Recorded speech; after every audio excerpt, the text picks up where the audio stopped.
ओम गणपते नमः। आज हम भविष्य पुराण के 23वें अध्याय का पाठ करेंगे। इससे पहले 22 अध्यायों का पाठ हो चुका है। जिस किसी ने भी किसी भी अध्याय का पाठ न किया हो तो वो चैनल पर भविष्य पुराण के नाम से प्लेलिस्ट बनी हुई है, वहाँ जाकर चेक कर सकते हैं। तो आज के अध्याय में 23वें अध्याय में पुरुषों के लक्षण, जो सामुद्रिक शास्त्र के अनुसार पुरुषों के लक्षण होते हैं, यानी कि उनके शरीर के अंगों को देखकर कोई भी अगर जिसे सामुद्रिक शास्त्र का ज्ञान हो, यानी कि आज बताया जाएगा, तो उससे अनुमान लगा सकता है कि वह पुरुष के लक्षण कैसे होंगे, कैसा उसका व्यवहार और कैसा उसका भविष्य होगा। तो आइए जानते हैं और पाठ करते हैं 23वें अध्याय का। राजा शतानीक पूछते हैं कि हे सुमंतु मुनि, जो स्त्री पुरुषों के लक्षण स्वामी कार्तिक ने बनाए और शिवजी ने क्रोध कर समुद्र में फेंक दिए, वे लक्षण फिर कार्तिकेय को प्राप्त हुए कि नहीं, यह आप वर्णन करें। यह सुन सुमंतु मुनि बोले कि हे राजा, वे लक्षण जिस विधि कार्तिकेय को प्राप्त हुए वह हम वर्णन करते हैं। कार्तिकेय ने जब अपनी शक्ति से क्रौंच पर्वत का विदारण किया, तब ब्रह्मा जी ने प्रसन्न हो कार्तिकेय से कहा कि हम तुमसे बहुत प्रसन्न हैं, वर मांगो। उस समय कार्तिकेय ने कहा कि महाराज, जो स्त्री पुरुष लक्षण मैंने बनाए थे वे मेरे पिता ने क्रोध कर समुद्र में फेंक दिए और मुझे भी स्मरण न रहे। अब उनके श्रवण करने की इच्छा है, आप अनुग्रह करके कथन कीजिए। कार्तिकेय का यह वचन सुनकर ब्रह्मा जी बोले कि हे कार्तिकेय, वे सब लक्षण समुद्र ने जिस प्रकार कहे हैं वैसे ही हम तुमको सुनाते हैं। उत्तम, मध्यम और अधम, ये 3 प्रकार के लक्षण समुद्र ने कहे हैं। अच्छे मुहूर्त में मध्याह्न के पूर्व पुरुष के लक्षण देखें। प्रमाण, संहति, छाया, गति, संपूर्ण अंग, दांत, केश, नख यानी नाखून और श्मश्रु अर्थात दाढ़ी, मूछ के लक्षण देखें। पहले आयुष का परीक्षा करके लक्षण देखें। आयुष यानी कि उम्र। आयुष थोड़ा हो तो सब लक्षण वृथा हैं, यानी कि सबसे पहले हमें आयुष के लक्षण देखने चाहिए। यदि आयुष ही थोड़ा है तो सब लक्षण बेकार ही हैं। अगर थोड़ा ही है तो उसके ज़्यादा लक्षण देखने की आवश्यकता नहीं है। अपने अंगुलों से जो पुरुष 108 अंगुल हो वह उत्तम होता है, यानी कि अपने ही अंगुल से मापे और वह पुरुष 108 अंगुल का हो तो वह उत्तम होता है, यानी कि सबसे श्रेष्ठ होता है। जो उत्तम, मध्यम और 3 अधम, 3 लक्षण बताए थे, सबसे श्रेष्ठ और मध्यम यानी कि बीच का और अधम यानी कि सबसे निकृष्ट यानी कि सबसे बुरा। तो जो 108 अंगुल का हो तो वह उत्तम होता है। एक पुरुष अपने ही अंगुल से अपना नाप कर सकता है। 100 अंगुल हो, अगर वह 100 अंगुल का हो यानी कि अपना ही नाप करे और 100 अंगुल का हो तो वह मध्यम होता है। और 90 अंगुल अगर 90 अंगुल का हो तो ऊंचा पुरुष, 90 अंगुल ऊंचा हो यानी कि उसकी हाइट अगर 90 अंगुल हो तो पुरुष अधम गिना जाता है। 100 तक मध्यम और 108 हो तो श्रेष्ठ ही माना जाएगा, उत्तम माना जाएगा। यह प्रमाण का लक्षण समुद्र ने कहा है। जो यह नाप बताया गया यानी प्रमाण बताया गया वह समुद्र ने कहा है।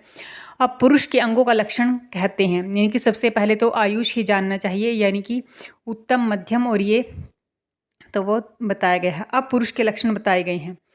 जिसके चरण कोमल हों, यानी कि पैर हैं जिस भी पुरुष के वो कोमल हों। रक्तवर्ण यानी कि लालिमा लिए हुए हो। सन्निग्ध यानी कि चिकने हों। ऊंचे हों। पसीने से रहित हों, यानी कि पैरों पर पसीना न आता हो। और नाड़ियों करके व्याप्त नहीं, अर्थात नाड़ी न देख पड़ती हों, यानी कि पैरों में नाड़ियाँ न दिखती हों, तो वह पुरुष राजा होता है। तो राजा पुरुष के लक्षण बताए हैं, यानी कि पैरों से ही आप देख सकते हैं। एक तो पैरों में लालिमा होनी चाहिए, यानी कि जो रक्त है, पैरों का रंग है वो पीलापन नहीं बल्कि लालिमा दिखनी चाहिए। नाड़ियाँ और पैरों में नाड़ियाँ न दिखें और साथ ही ऊंचे हों, चिकने हों, कोमल हों उनके पैर और पसीने से रहित, यानी कि पसीना ना आए, तो वह पुरुष राजा होता है। जिसके पाद तल यानी कि पैरों के तलवे में अंकुश का चिन्ह हो, यानी कि पैरों के पाद तल में, पैरों के तलवे में यानी कि पैर के नीचे अंकुश का चिन्ह हो, वह सदा सुखी रहे, वह सदा सुखी रहता है।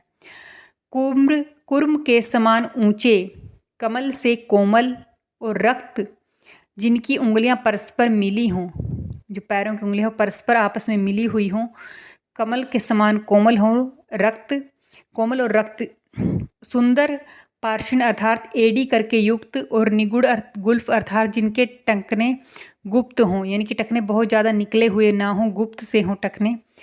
और तो उष्ण अर्थात सदा गर्म रहें, थोड़ा गर्म रहे पैर, परंतु प्रस्वेद न आवे, लेकिन प्रस्वेद यानी कि पसीना ना आए। लाल वर्ण करके के नखों से भूषित, जो नख यानी कि नाखून हैं वो लालिमा लिए हुए हों, लाल वर्ण हों, यानी कि लालिमा लिए हुए हों नाखूनों में। तो ऐसे चरण राजा के ही होते हैं। तो ऐसे चरण राजा के ही होते हैं, तो पैरों में पसीना ना आए और जो टखना है पैरों का वो गुप्त हो, यानी कि बहुत ज़्यादा निकला हुआ ना हो, गुप्त सा ही लगे ना कि अलग सा है। और उसके जो पैरों की उंगलियां हों वो आपस में मिली हुई हों, लालिमा हो पैरों में भी और नाखूनों में भी लालिमा हो। तो उष्ण हो, थोड़ा गर्म रहे पैर, लेकिन कभी प्रस्वेद ना आए। तो ऐसे चरण राजा के होते हैं। शूर्प के समान रुक्ष यानी कि रूखे, रूखापन हो पैरों में। श्वेत नखों से युक्त, नाखून हो वो उनमें सफ़ेदी हो, टेढ़े हों, रूखे हो नाखून, नाड़ियों करके व्याप्त हों, यानी कि पैरों में नाड़ियाँ दिखें। बिरली उंगलियों वाले, यानी कि उंगलियाँ जो राजा की होती है वो मिली हुई होती है, लेकिन बिरली उंगलियाँ बताई गई, यानी कि जो उंगलियों में गैप हो, यानी कि अलग अलग करके उंगलियाँ हो, तो और जिनमें पसीना आवे और उनमें पसीना भी आवे। तो ऐसे चरण दरिद्री और दुखी पुरुषों के होते हैं। तो ऐसे पैर दरिद्री और दुखी पुरुषों के होते हैं। जिसके चरण तल अर्थात तलवे पक्की मृत्तिका के समान वर्ण हो, जिसके जो पैरों के तलवे का जो रंग हो वो पकी हुई मिट्टी के समान हो, वह पुरुष ब्रह्महत्या करे, वह पुरुष ब्रह्महत्या करता है। पीत तल वाला, यानी कि पीत पीला तल वाला, अगम्य स्त्री से संग करे। जो तलवे वाला यानी कि पीत हो, पीलापन हो तलवे में, तो वह अगम्य स्त्री से संग करता है। कृष्ण वर्ण चरण तल होने से, कृष्ण वर्ण की कालापन हो पैरों में, चरण के तलों में होने से सदा पान में आसक्त रहे। और जिसके चरण तल श्वेत वर्ण हो, जिसके चरण के तल यानी कि चरण का जो तल है, निचला हिस्सा वो सफ़ेद हो, वह अभक्ष्य पदार्थ भोजन करे। तो वह अभक्ष्य पदार्थ भोजन करते हैं। अभक्ष्य यानी कि मांस मदिरा, जो चीज़ खाने लायक ना हो वो खाए, मांस मदिरा खाए, शराब आदि का सेवन करे, तो वह भक्ष्य पदार्थ भोजन करे। जिसके पैरों के अंगुष्ठ बहुत मोटे हों, जिसके पैरों के अंगूठे बहुत मोटे हों, वह भाग्यहीन होते हैं, वो भाग्यहीन होते हैं। विकृत अंगुष्ठ वाला मार्ग में चलता रहे, विकृत अंगुष्ठ वाला यानी कि जो अंगूठा है जो थोड़ा टेढ़ा मेढ़ा हो, विकृत हो, तो वो मार्ग में चलता रहता है। चिपटे टूटे हुए अंगुष्ठ हों, अंगूठा यानी कि चपटा हो, टूटे हुए अंगुष्ठ हों, टूटा हुआ हो, वह अति निंदित हो, वह बहुत निंदित यानी कि जिसकी बहुत ज़्यादा बुराई की जाती है, वह ऐसा पुरुष होगा। टेढ़े छोटे और फटे हुए अंगुष्ठ हों, अंगुष्ठ यानी कि अंगूठे अगर उसके टेढ़े हों, छोटे भी हों और फटे हुए हों, जिसके हों, वह क्लेश भोगे, वह क्लेश यानी कि झगड़ा भोगता है।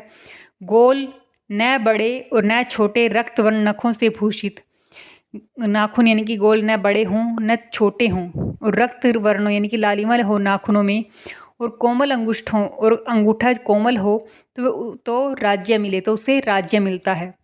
जिस पुरुष के पाँव की तर्जनी उंगली अंगुष्ठ से बड़ी हो, तर्जनी उंगली होती है पैर की, अगर वह अंगूठे से बड़ी हो, उसको सदा स्त्री भोग मिले, तो उस पुरुष को हमेशा स्त्री भोग मिलता है, यानी कि स्त्री का साथ मिलता है।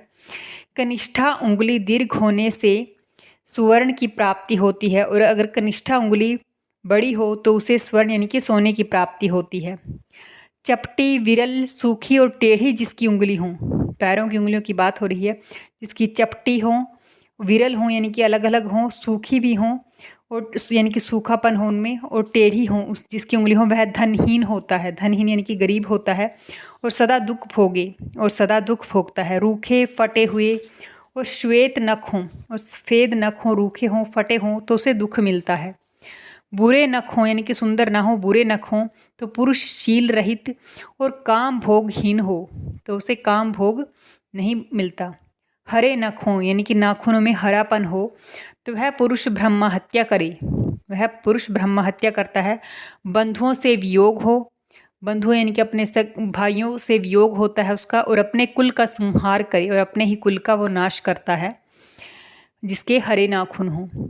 इंद्र घोष अर्थात वीर बहुटी नाम कीट के समान वर्ण, जिसके अति अरुण नख हों, यानी कि अरुण यानी कि बहुत ज़्यादा, वीर बहुटी नाम कीट के समान रंग, जैसे नाखून हो तो वह अवश्य राजा होता है। अरुण यानी कि लालिमा लिए हो नाखून, तो वह अवश्य राजा होता है।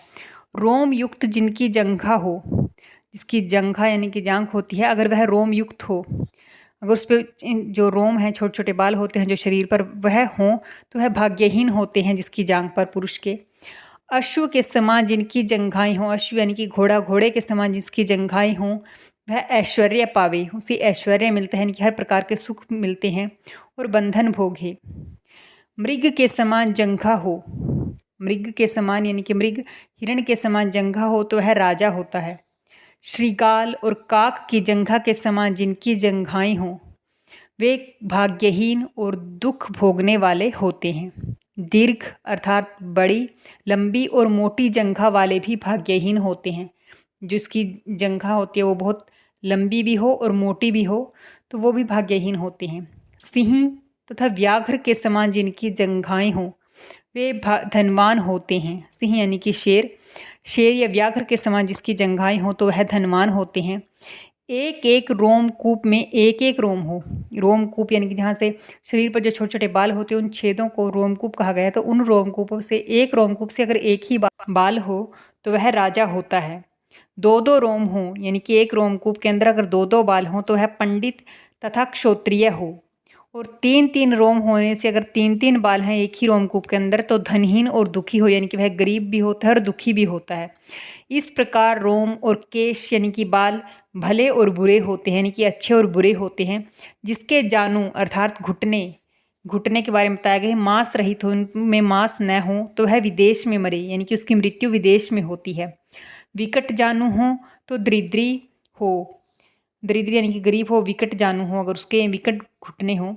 निम्न हो तो स्त्रीजीत हो, अगर छोटे हों तो स्त्रीजीत होता है। और मांस करके सहित जानू हो, यानी कि अगर घुटनों में मांस है तो राजा होता है। हंस, भास, शुक, वृष, सिंह, हाथी और जो उत्तम पक्षी हैं उनके समान गति हो, यानी जो अच्छे पक्षी इनके समान अगर गति हो, हंस जैसी हो, वृष जैसी हो, सिंह जैसी हो, हाथी जैसी हो तो वह राजा अथवा तथा भाग्यवान हो, यानी कि वह राजा होता है, राजा के समान भाग्यशाली होता है। जल के तरंगों के समान और काक और उलूक आदि दुष्ट जीवों के समान अथवा श्वान, उष्ट्र, महिष, गधा, शूकर आदि के तुल्य जिसकी गति हो, वे दुख और शोक युक्त होते हैं। यानी कि जैसी अगर चाल हो तो उससे दुख और शोक मिलता है। यह समुद्र का वचन है, इसमें संदेह नहीं है। यानी कि ये सब बताए गए हैं, समुद्र सामुद्रिक शास्त्र में बताए गए यही पुरुष के लक्षण हैं, तो इसमें कोई संदेह नहीं है। यह वीडियो अगर आपको ज़रा से भी अच्छी लगी हो तो प्लीज़ चैनल को सब्सक्राइब ज़रूर कीजिए और वीडियो को लाइक ज़रूर कीजिए। धन्यवाद।